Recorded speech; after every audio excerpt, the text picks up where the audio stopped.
कर्नाटक की सांस्कृतिक राजधानी, महलों की नगरी मैसूर एक स्वच्छ, सुंदर, रमणीक नगरी है। सन 1967 में साकार ब्रह्म बाबा के संकल्प से शुरू हुई ईश्वरीय सेवा मैसूर में तीव्र वेग से 5 दशकों में 10 जिलों में बृहद आकार में फैला हुआ है। परम पूज्य दादी जानकी जी 2018 के शुरू में ही मैसूर पधारे। 6 जनवरी को दादी जी मैसूर पधारे। उस दिन शाम को वीआईपीज का स्नेह मिलन का कार्यक्रम रखा गया। उसमें दादी जी ने आशीर्वचन दिया। इसी कार्यक्रम में आदि चुनचुनगिरी मठ के जगत गुरु श्री निर्मलानंद नाथ महास्वामी जी अतिथि के रूप में पधारे थे। उन्होंने परमात्म शक्ति से श्रेष्ठ संस्कृति का पुनरुत्थान विषय पर अपने विचार व्यक्त किए तथा दादी जी को बहुत प्यार और रिगार्ड से सम्मान किया। 7 जनवरी को ज्ञान सरोवर प्रांगण में कर्नाटक संत समागम के लिए निर्मित बृहद मंच पर 250 से ज्यादा संत जन जो कर्नाटक के सभी स्थानों से आए वो आसीन हुए थे। इन अपूर्व क्षणों को आंखों भर देखने के लिए राज्य के कोने कोने से 8000 से भी ज्यादा लोग सभा में एकत्रित हुए थे। दादी जी के मंच पर आते ही सभी संतगण खड़े होकर दादी जी को तालियों से गौरव समर्पण करते। इस कार्यक्रम में अनेक बड़े मठाधीशों ने अपने अपने विचार सुनाए। फिर दादी जी ने अपना आशीर्वचन सुनाते हुए कहा, शांति, पवित्रता और सहनशीलता का पालन करना सभी का ध्येय होना चाहिए। इसी संदर्भ में दिल्ली ओआरसी की निर्देशिका राजयोगिनी बीके आशा जी ने की नोट स्पीच दिया। उसी दिन शाम को पूज्य दादी जी के सम्मुख 11 बहनों 21 भाइयों का समर्पण समारोह मनाया गया। दादी जी ने सभी समर्पित भाई बहनों को बाबा के यज्ञ में स्वीकार किया। इसी संदर्भ में सुत्तूरू मठ के जगत गुरु श्री शिवरात्रि देशिकेंद्र महास्वामी जी ने दादी जी का सम्मान किया। साथ ही साथ समर्पण समारोह के महत्व की मनपूर्वक सराहना की। 82वीं त्रिमूर्ति शिव जयंती महोत्सव नगर में धूमधाम से मनाया गया।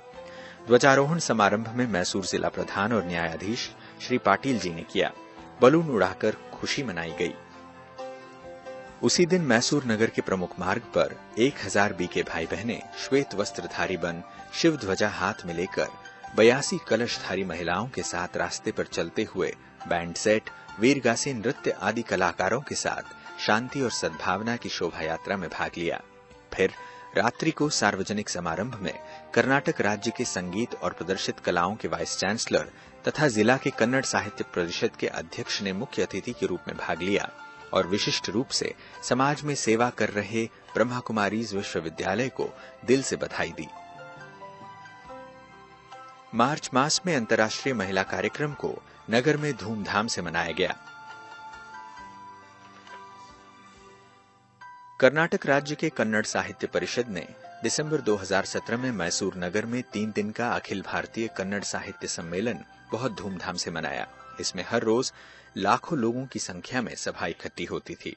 इस सम्मेलन में राजयोगिनी ब्रह्मा कुमारी लक्ष्मी दीदी जी को समाज में किए हुए आध्यात्मिक सेवा को ध्यान में रखते हुए परिषद वालों ने लक्ष्मी दीदी को बहुत गौरव से आदरपूर्वक सम्मान किया।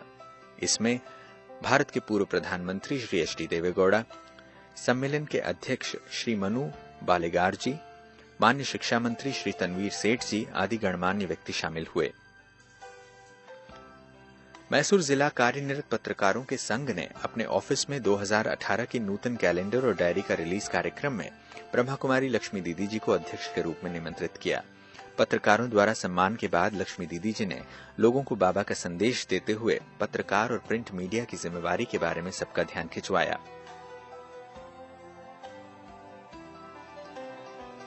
आत्मलिंगेश्वर शैक्षणिक क्षेत्र के सिल्वर जुबली के अवसर पर सर्वधर्म सम्मेलन का मंडिया में आयोजन किया गया।